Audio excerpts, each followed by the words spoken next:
Hey everyone, welcome to Fat Mascara. It's me, Jen. I apologize if my voice is a little rough. I'm just getting over a cold, but there is no way in heck I was going to delay this interview because I am so excited about it.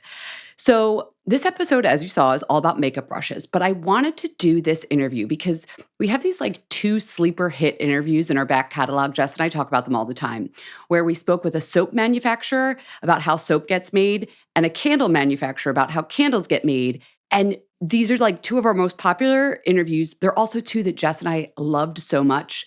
Before we get into the makeup brushes, if you want to listen to them, by the way, it's episode 277, Everything You Ever Want to Know About Candles with Louis Hotchkiss, and episode 293, All About Soap with Chris Buckley of Bradford Soap Works. So I wanted to do something similar for makeup brushes, but I wanted to feature an expert who wasn't using animal hair in their makeup brushes and who was truly making cruelty-free brushes. So I was asking around to people in the beauty business, cosmetic executives, beauty brands, makeup artists. Everyone said the woman to talk to is Anisa Telwar Kaicker. Her company, Anisa International, has been in operation since 1992, and she makes or has made brushes for dozens, if not hundreds, of your favorite beauty brands. So she can't divulge her customer list, but I got some intel off the record. How do I put this? If you were to walk into a Sephora tomorrow, gather up all of the makeup brushes for sale, I would guess, and her brand confirmed, they probably make about 50% of those brushes. But the cool thing is she's not just a manufacturer. She's also the founder of Anisa Beauty, which is her own line of brushes. So she sent me some of those to play around with before our interview, and they are fabulous. And she's fabulous because get this. We're going to get into the interview, don't worry, but get this. She wanted me to offer our listeners a special discount code, and she's giving you guys 50% off her website, off all her brushes. So if you go to her website, anisabeauty.com, and you are listening to this episode and you really want to try a new makeup brush, use the code FATMASCARA50, FATMASCARA50, all caps, 50. That's right, 50% off, half off. You're going to get half off the site. Her website, again, is anisabeauty.com. That's ANISA beauty.com. She's giving you the 50% off code with Fat Mascara 50. Let me just get the disclaimer out of the way. Please note that this discount is available for 1 year and cannot be combined with other offers. Okay, how cool is that? So we are going to seriously nerd out about brush manufacturing. I think I even surprised Anisa with some of my questions. I hope you'll enjoy that part of it. But we also talk about some of the brushes that she makes. So if you want to try them, definitely use that code. Go to anisabeauty.com, or you can look in our episode recap on fatmascara.com. Okay, with that, let's welcome Anisa to the virtual studio.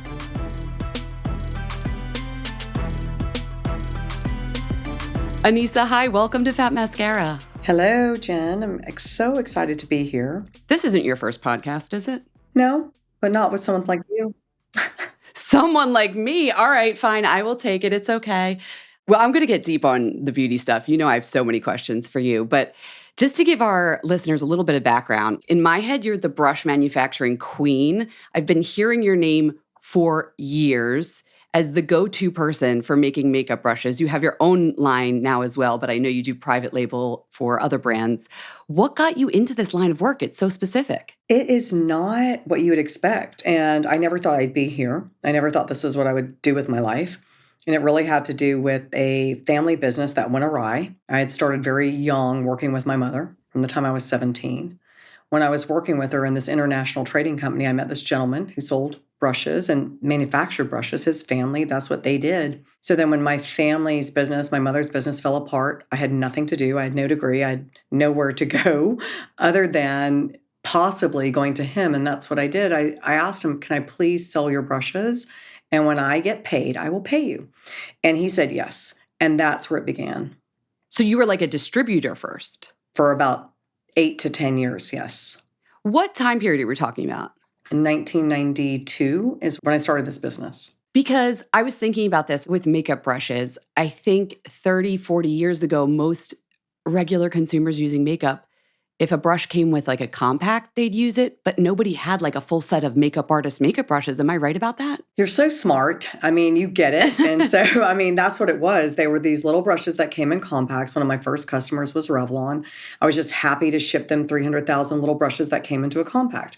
But at the end of the 90s, and it probably was earlier, that's when MAC came online. That's when Bobbi Brown came online. Every professional makeup artistry brand that you could imagine started to evolve. And out of that, they wanted to have 40 something brushes. It was phenomenal. It was really good for me. It was the perfect timing for me to get into this industry. So I was very, very lucky when that happened. Okay, but not to make fun of the little brushes that come in the compact, but you were making at that time or distributing like dinky little 2-inch big with a sponge tip. Am I wrong? They were not the kind of brushes we have today. No, they were ovals. They actually had very nice fiber. I think at the time, you could do machine cut or hand cut, but I mean, they were used. Women used them. Oh, yeah. Chanel, Clinique, they still have some of their compacts that come with the brushes. And in some ways, when we think about it, it was pretty smart because it was like one use, right? So yeah, you had your compact, you had your brush, you had everything. Maybe they weren't that big at the time, but they worked. And I right now, I wouldn't poo-poo them. It's almost like, should we get back to a little bit of that where there would be something in the product that would be more useful? Those are things I'm thinking about now, to tell you the truth. Maybe it's not as professional in your vanity, in your purse, as big as you need it. But is there something where we start to think about that again? I know that may sound silly, but I don't think it was such a bad idea. Well, I know we'll get into this, but your big thing that you've told me is that the brush needs to match the product. So you have Yes, control over that when the brush comes with the product, right? I would hope. Yes, that would be what you would want. Right, right. So when you were making the brushes for other companies to put in the products, where were they being manufactured? And then how did you evolve your company? So the art of the brush started in Japan. That's where, when you think about artistry, kabuki makeups, like from the beginning of time. And then it transitioned to Korea. And that's why the gentleman I worked with, and I was his agent, his distributor, he was Korean. And so the art of the brush then transitioned to Korea, this handmade craft. And then with he and I, when we started to partner and grow the industry together, he then transitioned to China. So you have South and North China that would have had the raw material, which used to be animal hair, and then also the artisans would come from these regions. And so that is how it has evolved and developed. Just when you think of like, where does wine come from? Where does cheese come from? Like all these artisanal products come from regions that evolve and develop based on resources. Yeah. So you used factories in China. What do you do now? How do you manufacture? I know we're going to get into animal fibers versus synthetic Yeah. fibers. That's a big thing. But first, just give us a place. Like, what's it look like now? Yeah. Well, now it's very, very different. Before I was using subcontractors, this partner that I had for many, many years, and he built a great factory at the time. And that's when we were still using animal hair. And I worked with him for, like I said, maybe 8 to 10 years. Then when I started my own facility in 2002, 2003, it's in northern China because at that time we were still using animal hair. A lot of animal hair came from that region, plus it came from Russia, which it's very close to the Mongolian area because it used to be goats and ponies, and that's where they were from. A long time ago, it was squirrel and sable, and that's where they also were from. So again, the region in which I developed my own facility had to do with the raw material resource being very close and the artisans who had been trained to make a brush head were in that region. We're still And were you there. using artisans, not like mass produced factories? People put together brushes by hand. That's a good brush. Most brushes are made by hand. The brush head. Well, as we talk about this, actually, maybe now's a good time to get a little vocab for everyone. Okay. If we're talking about a brush, what are the parts of the brush? That way I can ask my question and not sound like an idiot. No, yeah, you're not an idiot. A lot of people don't know these things. And so when we go in and work with our partners, what I talk about first and foremost is the brush head. The brush head is made up of fibers. Fibers to me can either be animal hair, which people like to call natural, which I find nothing natural about animal hair, or I like to say synthetic fiber. So that's how we differentiate. So that's the core, the crux, the most important part is the fiber. Then the fiber becomes a head, whatever the shape is. Then you have the ferrule, which is most likely, it used to be brass, now it's aluminum. It can also be plastic. And then you have the handle. So the head, the ferrule, and the handle. So that is what creates the brush. So at this time, there were farms for the different types of animals. We do not have to get into how horrible that was, Yeah. but the hairs, the natural quote unquote hairs, would come into the artisans. They would be placing them in a ferrule and attaching a handle and packaging up a finished brush. And that's how it worked. Well, there's a lot that had to do with the hair because, like, whether it was an animal or not, you'd have to dress it, you'd have to clean it, you'd have to dye it, you'd have to remove stuff. Think it came from an animal. So, all the stuff they'd have to do to get that hair ready, and then they would dress it. They'd call it dressing, and then you would bundle it, and those bundles then would be shipped to the facility that would then have the operators who would then do what they need to do because there's still a lot that needs to be done. You have to cut it, you have to shape it, you have to dome it. There's a lot that happens before you put it in the ferrule. And that process of the head, which is the most critical, is what's really important. It's what costs the most money. It's what makes the brush work, how you touch it, everything that you do to that little brush head is what really matters. And that's how people differentiate themselves in the industry. Yeah. So as you were evolving away, as the whole industry was, but I know you were one of the pioneers of this, away from animal fibers, did you know what they should be made of, synthetic brushes? Like tell me, let's talk about bristles. Let's talk about fibers. What Yeah. did you do to change that? So, like you said, we didn't really want to get into it. We've always been very curious and more open, I think, than most companies when it comes to our manufacturing process in Asia. I feel like being American owned, I think we have higher compliance and regulation, which I'm glad. So we've had a very open door policy. And when I was able to find out how the animals were being cultivated, killed, it wasn't great, even though if they were killed for food. So when I found that out, it made it very apparent to me that if I could find that out, anybody's going to be able to find it out. So to me, there was a lot of risk involved that the everyday consumer was not going to be happy what was happening. So that was a trigger for me because I feel like as who we are, as me being the brush lady, it's my responsibility to do the right thing or to do the best thing possible and take to my partners, my strategic partners, as much information so we can lead and do ethical, responsible, mindfully crafted products. So when I found out how the animal was being killed, I knew that I needed to do something. And so what we did was we hired an engineer who could take the animal hair and really look at the attributes of the hair very, very specifically, because a goat versus a squirrel versus a sable versus a horse, and all the parts of the goat that we were using and this, that, and the other were used for different kinds of face brushes, foundation brushes, eye brushes. So we wanted to emulate that in a synthetic format. So we were able to really look at it, understand it, and then create patented fibers which emulate that hair. Because I knew if I went to the industry and was just like, oh my God, they're killing animals, I don't know if anybody would care. So I could not be like this activist. I had to be an advocate of change that would make sense to them, because the only thing that was really going to make sense is this fiber that I'm creating for you is going to work better with your makeup and your skincare, and we can control the cost now. I can control cost, I can innovate, and the product's going to work better, and we're not going to do anything that harms the environment, animals. And why would anybody want to put animal hair on their face anymore? I don't understand it. It's not needed. It's not anymore. But when I first started working in retail and beauty, I guess that was like the late 90s, early 2000s. I remember trainings with educators who would come in and they would talk about like the sable brush. In my head, I didn't even, you don't think a sable is an animal. You're just like, okay.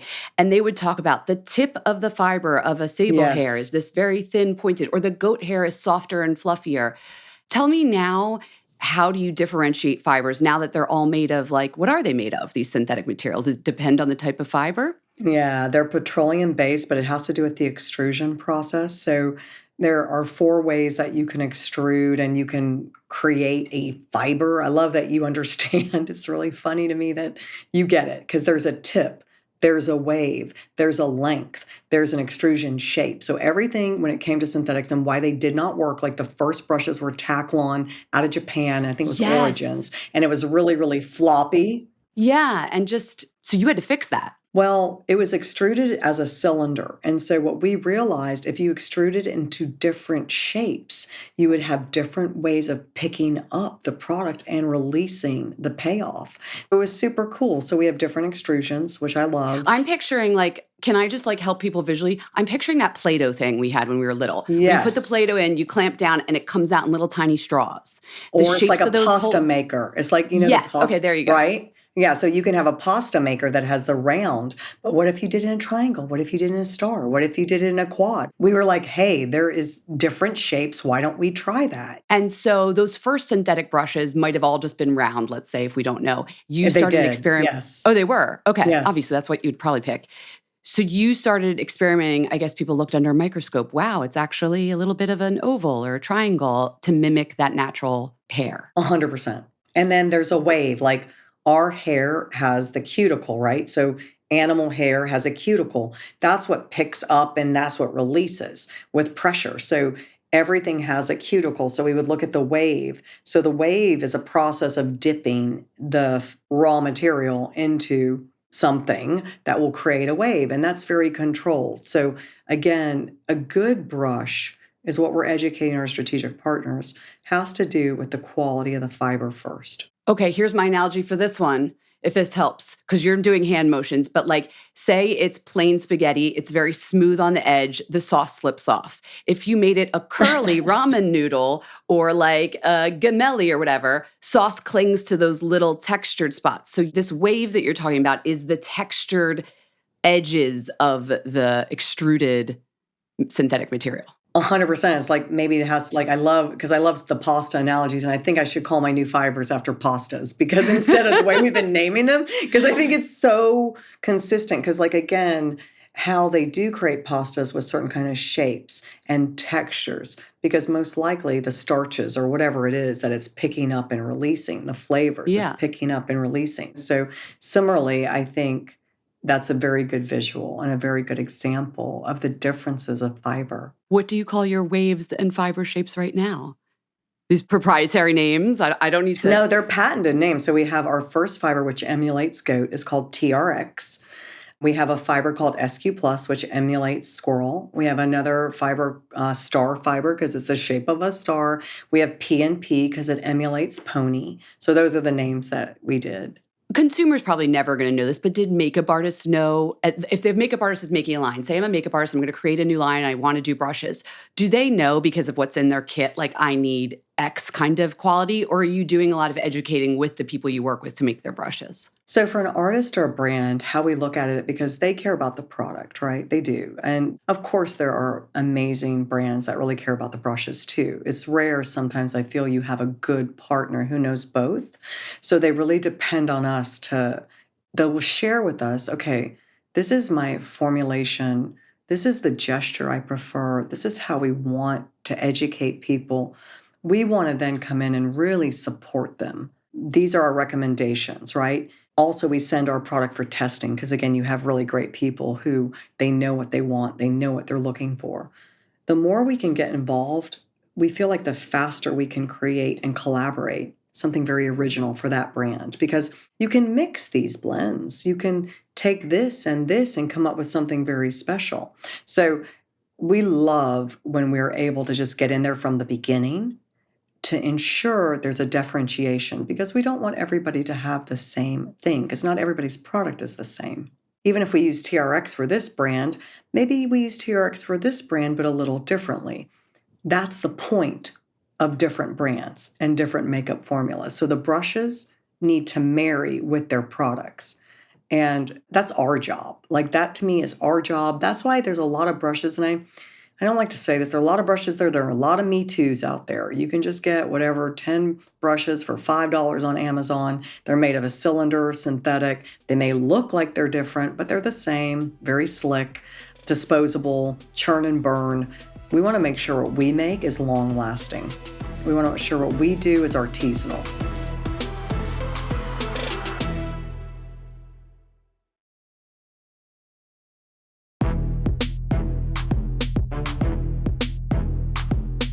I want to talk about your brushes because I know we can't talk about your clients' brushes, but I know you make a lot of people's brushes. I want to talk about yours, but first, just to make sure that we're all clear on all the differentiations that can happen. If you're putting together brush, not only is it those different fibers you were talking about, like the TRX versus the Star, you can also then dye them, mix them together. What order are they placed in? How densely are they packed? What else am I missing? What else changes the effect? All of it, like everything you just said, how much glue, right? If the ferrule is crimped or not, all of it. When you color a fiber, it changes its ability to pick up and pay off product. You have to understand that everything you do to change that. That's why what we do, people don't understand the sample rounds we go through, the processes we go through to get that brush perfect and to make sure it stays that way no matter where we ship it on the planet.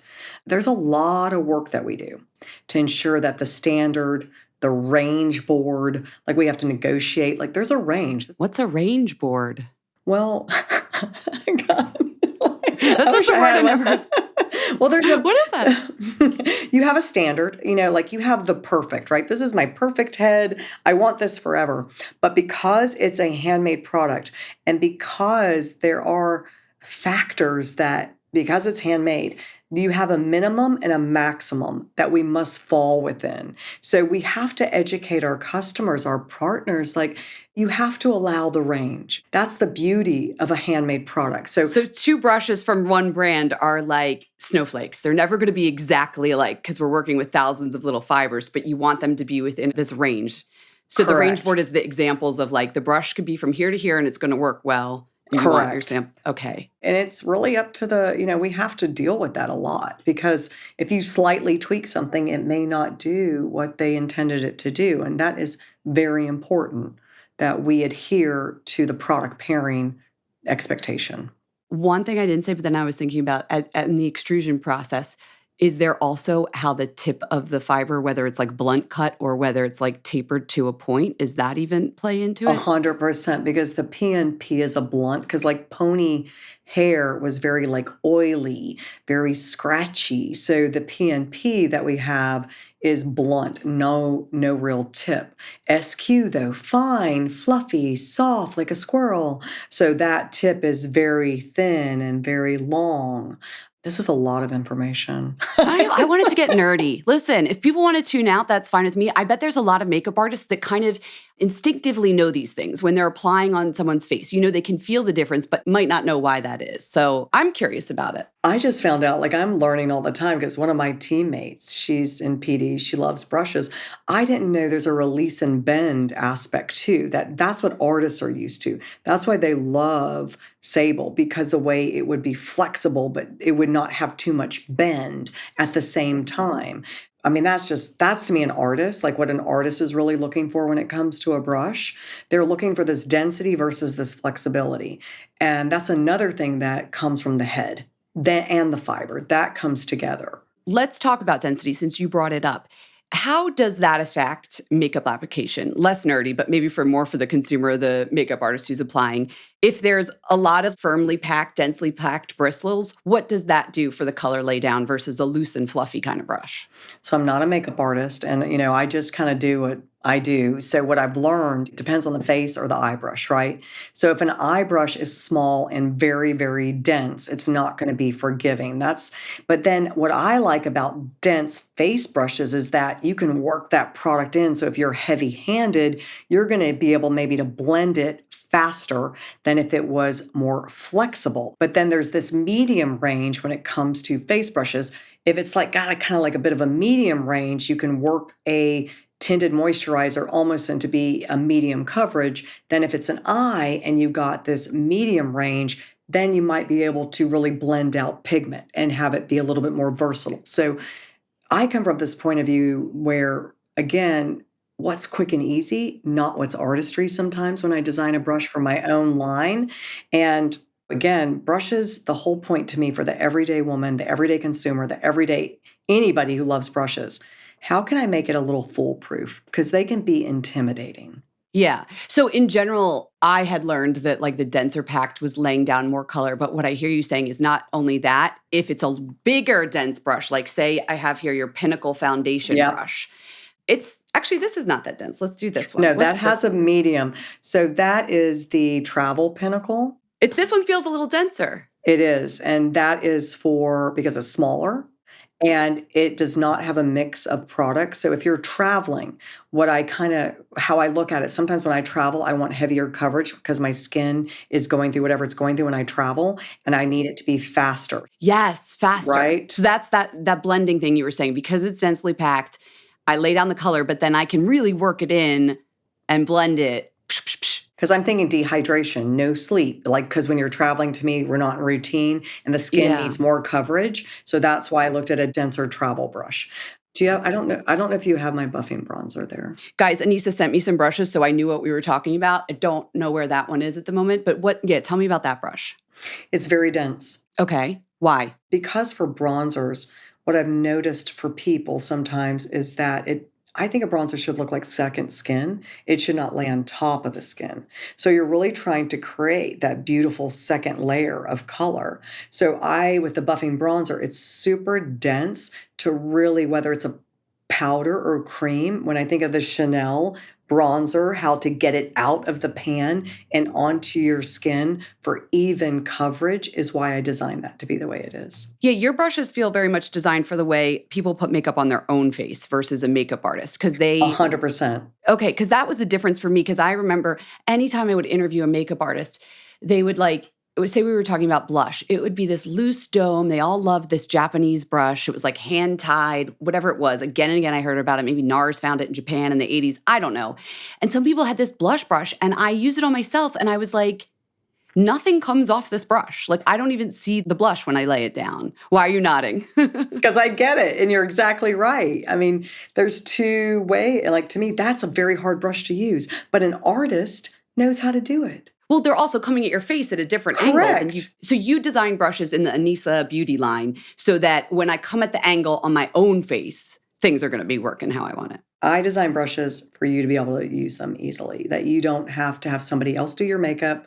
If you mess up, you can clean it up. It will feel like you can't go wrong. That's how I want to do it. Okay, we talked about density. We talked about fiber. Talk to me about the shape of the head. So, for example, is this where the dome versus flat comes in? Or is this the same conversation? Well, my Pinnacle foundation brush is an amazing brush. I love it. I have that one here. Life. Okay. Yes. Let's use this as our example. It's the shape of a triangle with a very soft dome and soft curves. And it's patented. And it has to do with that to me. Our faces are not flat. Our faces have curves. Our faces have edges. And I just thought that this shape also allowed for that kind of polished, flawless application of complexion. Whether you want a heavy foundation or a tinted moisturizer, you are going to get coverage. It presses into the skin. It presses around the hairline. It presses around the eyes, the face, the lips, the nose. It's just a rock star. Because it's triangular on the edges. Yeah, you can get into that nostril crease, that eye. But a traditional foundation brush that you might find from a makeup artist is usually more of this flat shape, like a paintbrush. Yeah. And is that because they're painting from their angle and they're are very gently painting it on and taking all their time? Or is it just preference and I'm getting crazy? No, I don't think it's preference. An artist takes their time. When you're doing your own makeup, I don't have the time that an artist, when somebody's doing my makeup and they're going to take an hour, you can use a flat foundation brush, to paint. I'm sorry. I have 5 minutes to put on my foundation and my concealer and my blush most of the time. And I want to blend all that shit in, maybe, with one brush. So it's a difference, right? Sometimes you're sitting in a makeup artist chair and you're like, are you done yet? Yeah. Right? You sound like all my friends that don't work in beauty who cannot understand. And I look at their brushes too, because I give them brushes, and the heads of them get all flayed out. Because you can tell I don't want to use the word mash, but they mash them into their faces. Yeah. A woman, when she's going fast, needs a brush that can be mushed a little, right? And so I feel like your brushes kind of speak to that. They're not cleaned all the time. Like a makeup artist is always using a clean brush. We need to get it. Yes. Exactly. I'm going to save that towards the end because I still have some more questions though when people are looking at brushes and differentiating. We talked about sort of okay, makeup artist versus a consumer brush and how you've decided to make them a little bit differently. What about the ferrules and the handles? I had a brush once. It was an influencer. She made her own brush line. I used it once and the entire bristles just fell out. Like it must have been a flaw in the product, but they just started falling out of the ferrule, I guess it is. What keeps them in there and how does that affect how a brush works? Yeah, there's a lot of technology. And the thing is, when you used to have animal hair, like that was a big thing, right? Hair fallout was the biggest thing. Oh my God, I have a hair on my face. People would freak out. So, not having hairs fall out of the ferrule is a pretty big deal. And there's several ways to do it. So, the initial ways are how you tie the head before it goes into the ferrule. There is glue. And we have a proprietary process when it comes to our gluing, and I'm really proud of it. There's also how much fiber you put into the ferrule. So a cheap and cheerful brush will not have as much fiber in the ferrule. A more premium brush actually sometimes has as much fiber on top of the head and into the ferrule. So if it looks to me like the fibers or bristles are an inch, there might be another inch hiding inside that ferrule in a really nice brush. And that helps lock it in for the long term, I imagine. Correct.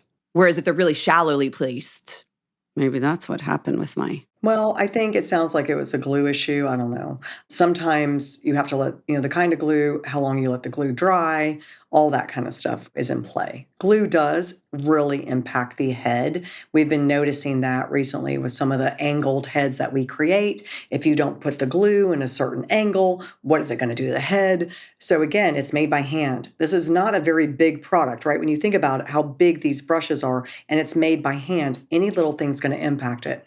That ferrule also, whether it is crimped, whether it has rings, whether the interior has a place for the glue to sit. There's a lot of things that go on with the ferrule. The quality of the aluminum, the quality of that material, because some people can use better aluminum than other people. That will impact it. How it was anodized, which means how was it colored? Did that impact the ferrule? Did it soften it? What did it do to it? So there's so much that goes on into the manufacturing of these products. That's why I find it important that if you're going to invest into a brush, invest into a brush that was made well so it will last for you. Are there people that do this like a factory line? Are their brushes made that way? Or do you really have Paint to have? brushes, there are a lot of paint brushes that are made by automation. There are some people that are automating these smaller, I think, brushes like for face because it's somewhat potentially similar. I am aware that that's happening in certain countries. I have not seen where it was for the face, but I have heard it's for the eye. Also for the little compact brushes, those can be automated now. Okay.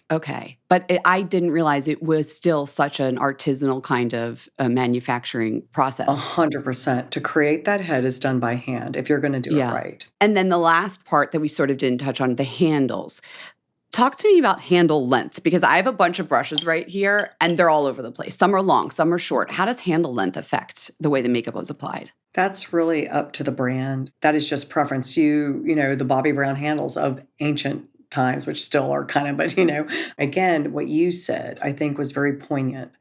Is somebody applying it on you or are you applying it to yourself? And again, that's preference. It has everything to do with your ability. How do you apply, right? Now, I can't see anymore, so I need a short brush probably. Like, I don't know what's happening anymore. But, an artist having that long brush, but even artists now are going to, hey, I can actually, with this new types of fiber, new types of heads, I don't need this hugely long brush. Look at Mario's brushes. They're double-ended. He is a phenomenal artist. They do not have to be 8 inches long. So I think, again, we're evolving. Yeah. It's really about preference, and it's really about who designs the line and what are they trying to educate the consumer, right? Well, there's one other aspect to it that we didn't, there's probably a million other, but I'm not going to get that detailed, but the weight of it in the hand, Yes. because how it stays balanced like a pencil. There's certain brushes that are very heavy on the bristle end and it just doesn't feel comfortable in your hand. Or what goes on in there? Does it matter if it's wood versus metal? Or are you putting a weight inside? What creates that sensation of where it sits in your hand? Everything you just said. I was just guessing. Okay. No, it's 100%. Everything you just said. Plastics have gotten to be much better where people were like, I don't want a plastic brush. It's so light. I can't even. But now you can use a plastic that actually has the weight of a wood. So, and people used to love the brass ferrules, like they didn't want to move away from brass because the weight. I need the weight because it's the quality and all this kind of stuff. Now, again, it's preference. It is whoever designs the brush is going to bring their preference and their artistry.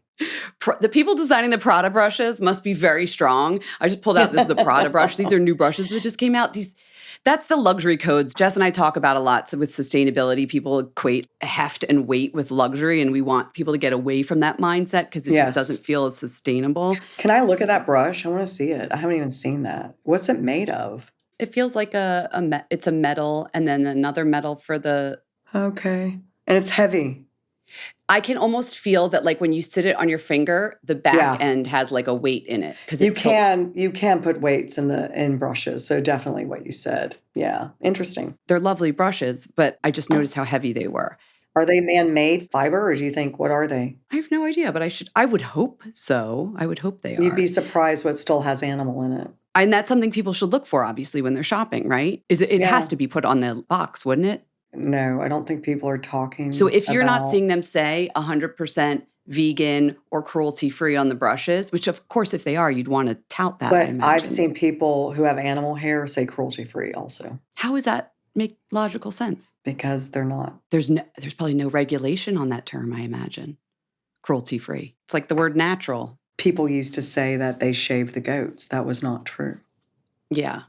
I'm glad we're moving away that. You're helping us move away from that. We talked about the bristles, the ferrule, the handle. Did I miss anything in the brush that affects sort of how it works? Because I do want to ask you about like which kind of brushes go best with which products, but I don't know. Does it matter to you because you're so aware? Does it matter to you if a brush has a number or a name? I didn't even think about that part of it because that's how people shop for brushes. They don't shop based on the shape. They're looking at the name that's on it. What do you mean by number though? Some brands, right? MAC has numbers. Like artistry brands are like, they number them because it's that artistry. It's that kind of coding system. Like MAC has 217. They have one, like they are known for their numbers. That's what they're artists. They pride themselves on like calling the number of a brush. But then some people like powder, foundation, angled, whatever. Like people have different ways of naming their brushes. Well, this speaks to what you were saying, which is kind of, I think of MAC as originally it was a makeup artist brand. Yes. So a makeup artist might use 217 for powder, but if they're trying for a different effect, they might want to use it with the liquid. Whereas a consumer, we're not as educated. So like, here's your Pinnacle foundation brush. I'm pretty sure I'm going to use that with foundation, right? Hopefully. That's why you chose, I'm imagining that's why you chose to do it that way, right? Yeah, exactly.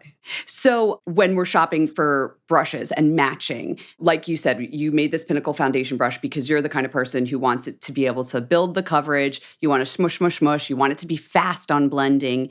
If we're shopping at any other brands, are there any general rules like for liquid products, look for X kind of fiber, for powder products, look for X? Like what are the general guidelines? So because so many people have gone to man-made fibers, it's more now about does the brush work with their product or brush work with your, that you want? It's now I think there's so many synthetic heads. There's so many head shapes. There's so much. And that's why people love YouTubers, love TikTok, love Instagram, because people are showing how to use the brush with the product.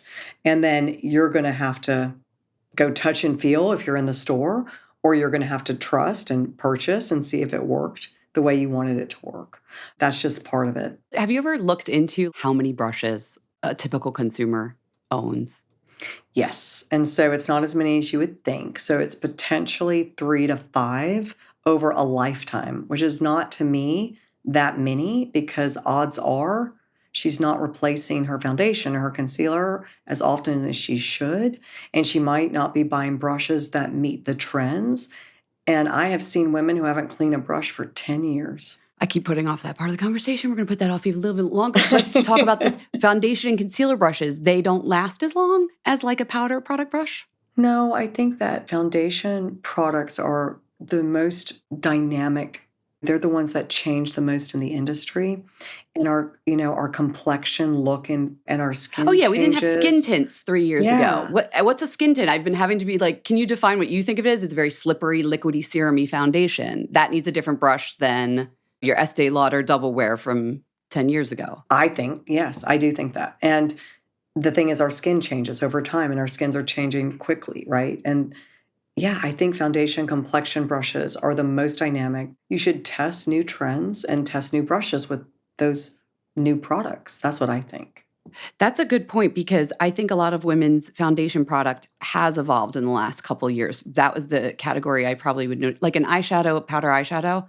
Sure, there was a slurry, it was baked, whatever. It's still powder eyeshadow, but there's these new formulas that are almost skincare-like in their slip and their slide. Exactly. And what I love, you do see a lot of foundations also being launched with the preferred brush. I think it's smart. Like, hey, we as a brand, we've launched this, we recommend this. It works. It really does because they've tested it. They know that it's going to work with the product. They know it's going to work with the packaging. It's just smart. It's smart So they're not business. trying to just sell us something extra that actually makes sense to No, you. If you get a new foundation and you're loving it, look into the brush that the line launched with it. 100%. Because odds are we helped them. Just kidding. With this 3 to 5 though, like say someone is new to makeup brushes, they've just been using the little ones that come in the compact, or they're like a finger person and they're building their brush kit and they're listening to us. For you personally, and I know we're generalizing, what are like the must-have, let's say 5 tops brushes that you would put in your kit? Definitely the best, whatever kind of foundation brush that's multi-purposed, a phenomenal concealer brush, some type of powder, which could be multi-purpose for highlighter, blush, or if you just want a setting or finishing. So that would be for face. And then I would do some double-ended brushes for eyes so that I would have 4 brushes. So for all over my crease, brow and smudging, and then something that's just a little bit of detail. So that would be 3. No, you hit it. And then, yeah, 7. Well, that's almost 7 because, We'll let you have 2 of yeah, them be double-ended. thank you. Appreciate it.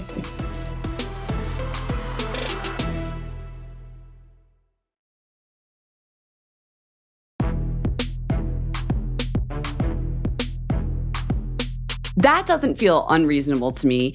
I have to ask about makeup sponges because you don't make like a sponge per se, but it's like the last 20 years has been the world of like bounceable sponges. There was Beauty Blender. Every brand has one now. They're cut in shapes. How do you feel about sponges for makeup application? And does your company make those? I mean, when I was 16, I used those little wedgie sponges and I lived and died by them. Oh, the triangles. Yes, yes. Yes, yes. But, again, they're disposable and all this kind of stuff. I have never needed a sponge because I have been the brush queen, right? And we do sponges. There are people who want sponges. I have no problem because I think you can use a sponge and a brush in unison.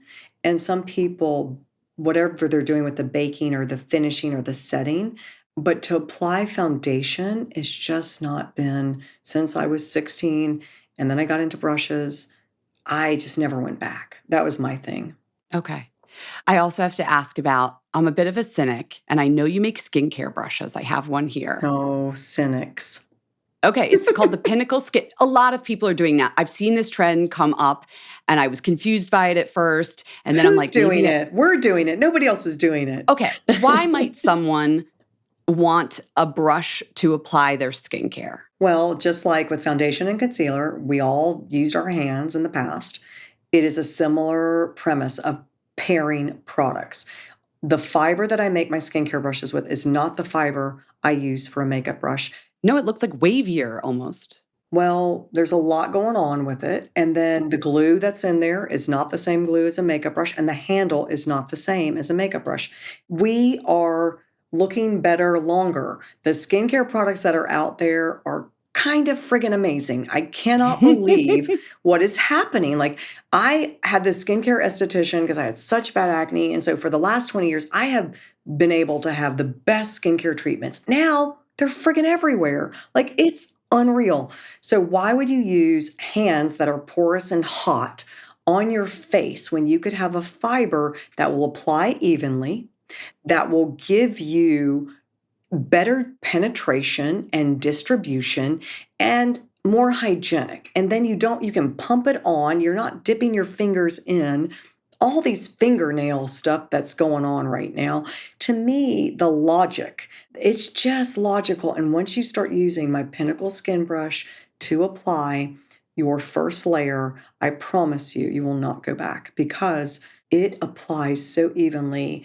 It helps penetrate so that when you layer on your primer or you layer on your tinted moisturizer or your foundation, it's friggin' perfect. Skincare texture and quality will improve. You're going to get the most out of that skincare that's costing you a lot of money. So it can make a drugstore skincare or a luxury skincare work its best. Okay, I like your sales pitch. I like it. For my primers and my serums, I'm into it. My concern was always like, am I losing product? Skincare can be expensive into the fibers of the brushes. You're going to lose it in your hands, and you're not applying it evenly to your face. Oh, of course I'm not. I'm swipe, and it's mushed on one area of my face and hope for the best. Yeah, the thing is that my fibers, the product's going to stay on top. It's not absorbing into the fibers. So I can do a squirt of a fancy serum on the top of your Pinnacle skin brush. Yes. And then just start working it in. And by the time I get to this other part of my face, there's still going to be serum left? Yes. And you'll know how much you're using. So if you want to use one pump on one side, one pump on the other side, then finish off with your neck. If there's anything left on your brush, put it on the back of your hands. Use your hands to see that there's going to be nothing left. Wipe off that brush, and it's good to go at night. You can just use water to clean it. It dries super quick. Listen, this is a new routine. I'm asking you to do something you've never thought of. And that's what I want people to do. Trust me, because nobody thought they needed as many brushes as they have right now. I never thought the category would be as big as it is. And I got to tell you, we had a lot to do with that. And I am proud of that because I just think women now have more confidence. They are being more thoughtful. They are applying makeup in a way that gives them an ability to be empowered. And why not take that to the skincare? Yeah, why not? You mentioned you just have to rinse it. I imagine that's because there's no color in most skincare. So you're not needing to use cleansers. But I think we've come to the part of the conversation that I didn't want to have, but I know we have to have. Taking care of our brushes and cleaning our brushes. I am notoriously horrible at this. What is the standard? Does it depend on the brush? What do you talk to your clients about? What do you say about your brushes? We can use an example. Tell me everything. If you're using your brush every day, like for foundation or concealer, you need to clean that brush because you're going to get How oil. often? Well, once a week. But I have a product. There's products out there that don't have water. So what you can do, you can use a product without water. I call it the quick dry. You spritz it onto the foundation brush. It has silicones. It's going to pull all that oil, dirt, extra foundation off the brush on a daily basis or weekly. And then if you want to do a deep clean once a month, okay, fine. But at least after you use your brush, every use, please just wipe it with a towel or a tissue. Just because the brush is going to stop working and you're going to be putting that excess stuff on the brush on your face. When you have a clean brush, it works differently. Oh, completely. I'm not doubting that this is what I should be doing. Talk to me about this product that pulls the colorants out. What is the name of that product that is the quickie brush cleaner? It's called the Quick Dry, and it comes in I call a bag on valve. So there's no water in it. It's very concentrated, and you just spritz your brush, and it literally just use a towel or a paper towel. You're going to be mesmerized with all the product that comes off that brush and kind of horrified. And then and then a good deep shampoo, a brush shampoo. Yes, maybe using a hand soap, using some kind of degreaser, which people use, like use Dawn. You don't need to use Dawn anymore. Use a good, maybe your hair shampoo might be good. Like Necessaire hair shampoo actually is amazing. And so my new brush shampoo that I just launched, I'm going to plug right now, is after that brush shampoo. Deeply foams and suds, and I have these silicone pads with textures that you just I saw those. I'm Yeah. using my Fat Mascara 50 code on that for sure. Now, I'll send it to you. Please don't buy that. So this quick dry, no, I want to support. Quick Dry 2.0 could be my quickie thing if I can't get to the deep clean. Yes. And then a gentle brush shampoo with like a nubby sort of thing. Yes. Once a week. Once a month. You can get away with it. Oh, it okay. Depends. If I travel, the minute I get home, I'm going to clean my brushes. Because if I've been on the road, they've been in bags, right? Now, if I'm home and I have 3 Pinnacle foundations. So I'm mixing it up. Okay. You're the brush queen. Yeah, exactly. So I can, once a month, deep clean, which is a chore, but it's so gratifying after. Oh, it really is. No, I know it is. I don't think a lot of people do it and don't realize how much it can affect the performance of the brush. And I do have one question though. I think I remember hearing this when I interviewed someone. I think about it every time I wash my brushes. Are you not supposed to submerge the full head or ferrule in water? I heard that like Correct. messes the glue up. That's true? Correct. You shouldn't submerge them. You should ensure that the brush is tilted downwards when you're rinsing it. And then when you dry it, you ensure that it's tilted a little bit downward so nothing goes into the ferrule. I saw some person on maybe it was TikTok put their brushes in like a bag and stick them in the washing machine. Well, Thoughts, opinions? I mean, I don't know what to tell I don't know what to tell you, says you. If Anisa. it works, maybe we should all do that. I don't know. I feel like that might mess with the glue. All the things you told me, this like, there's a human. Did they put it in the dryer after? I like don't want all the wonderful people that work at your factories to know that we do this. They spent like all that No. time building that brush and you just shoved it in the Yes. washing machine. Exactly. I mean, listen, if that's the only way they can get a clean brush, maybe that's what it took. I don't know. How often are you going to your because you own your factories, which is not the Yeah. norm. And yeah, how often do you go to visit them? Well, I was just there 3 times in the last 9 months, and so I was just there in Jan. We did some cool filming, so we are gonna have some great visuals about what we're doing, and then I won't go again till November. So I have a really You've good been team. traveling regularly to China for it sounds like 25 years. Yeah, since '93. How's your Chinese coming along? Oh, boo-how. Okay, just asking. But you are on the ground with the people that are making these, watching the process and checking up on it as new fibers come out, as new technology Yeah, comes out. I don't have to check up on it. We have an amazing team. I have a global team. I have my US team, my China team. We're one team. The US team is based in Atlanta, right? Yes, we have Atlanta, LA. And so design and sales and all that happens, and then they're making them for you at Yes. your factories in China. You know, we're very aligned. My culture for 20 plus years now. We're the same company. Yeah. It helps give you control over the finished product. You can tell they're nice. What are some of, I feel like you work with a lot of brands. So you don't, I just am curious, like what you personally use as far as makeup itself. This Pinnacle brush, I bet there's a foundation out there that you like putting on with this brush. What is it? I used to really love Laura Mercier's tinted moisturizer. Now I'm getting older. I've been enjoying Mario's foundation. I've been using it. I really like it. I like NARS for sure for concealers. Which NARS concealer is your concealer? The little pot, I love that. And I was using some of Danessa's stuff, some of her yummy skin stuff too. I liked also. And I'm testing out Say right now. I'm testing out their concealer. I'm going to start using some of their skin products because I do love them as a brand. Yeah, those are all good ones. You know your stuff. What else do you love makeup-wise? Is there any favorite mascara? You would be surprised I don't use mascara because my eyes weep, and I think I've never been able to use mascara. I like lip, any kind of lip and blush. I love the House blush is so fun. And Is it? I haven't tried it. Why do you like it? yeah, I just know the people who made it, and I just am really impressed with them. I love any kind of stick also, like Ilia's sticks I'm really into too. For their blush, you mean? for cheek. Bronzers I think are fun, NARS bronzers, Chanel bronzers, highlighters, just anybody. I'm trying to figure out if I want a cream or whatever, if that's for a fancy night.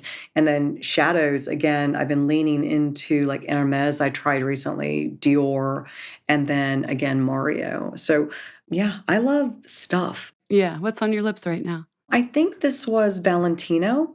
Oh, Yeah, so that was Valentino. They did some little short babies that came in these cute little quilted kits, and my friend gifted it to me. And so she now is so sweet, so she keeps sending them, like, every time they have a new one because she knows I love you're not it. going to say no to some Valentino lipsticks, Anisa, are you? Nope, nope. And I did when I was, when I travel, I'm so lucky when I travel, right, to go into travel retail. So I did try Gucci and Hermes because their packaging was so beautiful. So their lips are pretty awesome too. Yeah.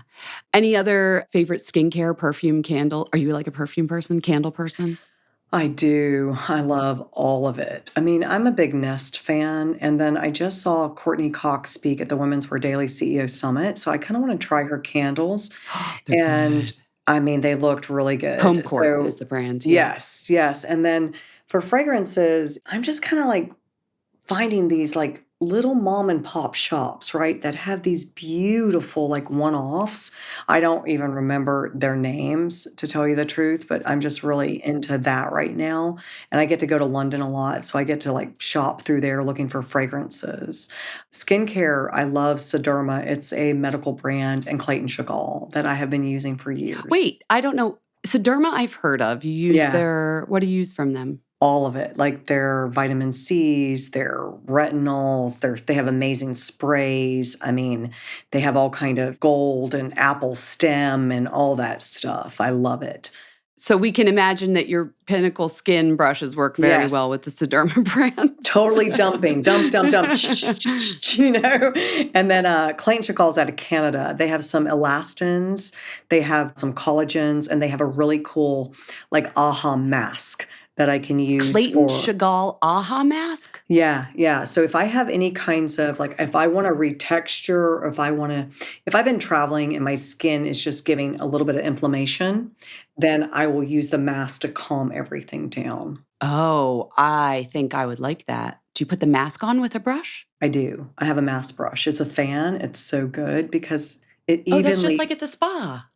yeah, but better. A fan brush for my mask. That would make it such a nice ritual, wouldn't it? Yeah, it's so good because it's even, like, even if you use a charcoal mask or something that you have to mix, you can use the handle to mix it. And then I can evenly apply all over my face. And then I can walk around my house and my husband doesn't think I look like a freak. And because it looks You can really get around the nice. eyebrows without getting it all Yes. in your eyebrows. That's my thing. Yes. I am almost sold. I'm like 95% there on a skincare brush. I feel like I'm going to be editing this episode and listening back to it, and I will be 100% there, and then I Okay. can go ahead and commit. You just listen. It's a new habit. It's hard. I know it's hard to No, the change. gesture. I know. Listen, there were things we didn't do. I didn't eyelash curl when I was in high school, and like I can't Yeah. even imagine putting on And mascara a brow without curling my. brush. I mean, really, like I'm sure you do Oh my God, use a we didn't brow even get brush. into spoolies and all the other tools. That's for 2.0. But before you go, I do have the Fat Mascara 5, which is our speed round of fun questions so we can get to know Anisa just a little bit more. They're easy. What's the first makeup product you ever fell in love with? Oh, it's probably a foundation because I had to cover my acne. Like a Maybelline or a L'Oreal or Yeah. something. Okay, what's your favorite indulgent snack? Oh, God, it's embarrassing. I really like candy, like a good Sour Patch or a hot tamale. Anisa, hot It's a tamales? sin. It's a No, they're sin. like, my friends think I'm sick. They're like, what? Nobody likes hot tamales. I love hot tamales. I have they only sell them in the movie size box now, so you have to commit, right? My husband, when he goes out of town, that's what I buy. And then I throw it in the trash can before he comes back. They're And I so don't eat good. I know, but they're so bad for you. Do they have red dye in them? I know, but they're delicious. You're not eating a ton of them. You're just having a couple. I Exactly. support But I would this. eat a ton if I could. Yeah. Okay, what would you be doing? It's your day off. Picture it. What would you be doing around 11 a.m.? How do you like to spend a day off? Oh God. Well, I'd probably just crawling out of bed if I could with my, had finished my coffee, getting my dogs out, and we would just be meandering downstairs to maybe go for a walk. Okay, late sleeping. And did the dog sleep with you? Yeah, but I would have been up by 8. I would have just been on my TikTok or doing meditation or writing or doing whatever. I love sitting in bed in my little Barefoot Dreams robe with a cup of coffee, just doing nothing. That sounds perfect. Okay, if there were a movie made of your life, what actress would play you? I don't know. That's very intense. I really don't know. I don't know. Can Penelope Cruz pay me? I like Yes, her. it's a dream She has an scenario. accent. She could pretend like she's from a foreign land, No, whatever. she could do it. She could do an Atlanta accent. I'm sure she can. Yes. She's very talented. Perfect. And then last question, what do you need to get your beauty sleep? I think for me, if I can exercise, like go do my Bikram yoga, have done my meditation, not drink alcohol, then I can get a really great sleep. Maybe been at the beach, then it's like a dream sleep. I get it. The harder the day and the more you worked out, Yeah. the better you sleep. The release of just detoxing stuff, then I can sleep really well. That's amazing. This has been so much fun. I told people in the beginning, I'm going to remind them, you gave us a fabulous 50% off code for Anisa Beauty, Fat Mascara 50. We so appreciate it. I don't think a guest has ever done this for us. So thank you so much for that. And thank you for giving us all of this information and sharing everything with us. Thank you for having me. It was so fun. I love talking about brushes. So thank you for this. We hope you enjoyed the show. It's your reviews and feedback that help us make the podcast even better. Head over to iTunes to rate and review us, or email your thoughts to info@fatmascara.com. We also want to answer your beauty questions and hear what products you love. To share a Razor One product review or to ask a beauty question, email us at info@fatmascara. If you send it as a voice memo file, we can even share your voice on the podcast. You can also do that by leaving us a voice message. Our phone number in the United States is 646-481-8182. Thanks so much for listening.